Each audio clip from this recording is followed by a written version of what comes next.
The entire Israelite community entered the wilderness of Zin in the first month, and they settled in Kadesh. Miriam died and was buried there. There was no water for the community, so they assembled against Moses and Aaron. The people quarreled with Moses and said, "If only we had perished when our brothers perished before the Lord. Why have you brought the Lord's assembly into the wilderness for us and our livestock to die here? Why have you led us up from Egypt to bring us to this evil place? It's not a place of grain, figs, vines, and pomegranates, and there is no water to drink." Then Moses and Aaron went from the presence of the assembly to the doorway of the tent of meeting. They fell down with their faces to the ground, and the glory of the Lord appeared to them. The Lord spoke to Moses, "Take the staff and assemble the community. You and your brother Aaron are to speak to the rock while they watch, and it will yield its water.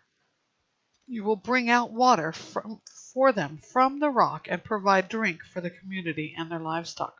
So Moses took the staff from the Lord's presence just as he had commanded him. Moses and Aaron summoned the assembly in front of the rock, and Moses said to them, "Listen, you rebels, must we bring water out of this rock for you?" Then Moses raised his hand and struck the rock twice with his staff, so that a great amount of water gushed out, and the community and their livestock drank. But the Lord said to Moses and Aaron, "Because you did not trust me to show my holiness in the sight of the Israelites, you will not bring this assembly into the land I have given them. These are the waters of Meribah, where the Israelites quarreled with the Lord, and he showed his holiness to them." Moses sent messengers from Kadesh to the king of Edom. "This is what your brother Israel says.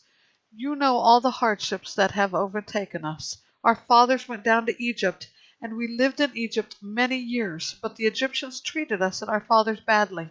When we cried out to the Lord, he heard our voice, sent an angel, and brought us out of Egypt.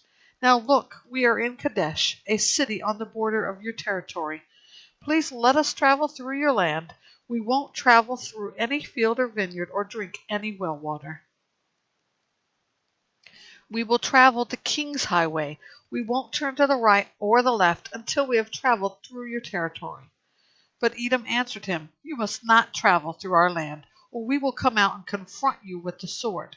"We will go on the main road," the Israelites replied to them, "and if we or our herds drink your water, we will pay its price. There will be no problem, only let us travel through on foot." Yet Edom insisted, "You must not travel through," and they came out to confront them with a large force of heavily armed people. Edom refused to allow Israel to travel through their territory, and Israel turned away from them. After they set out from Kadesh, the entire Israelite community came to Mount Hor. The Lord said to Moses and Aaron at Mount Hor on the border of the land of Edom, "Aaron will be gathered to his people. He will not enter the land I have given the Israelites, because you both rebelled against my command at the waters of Meribah.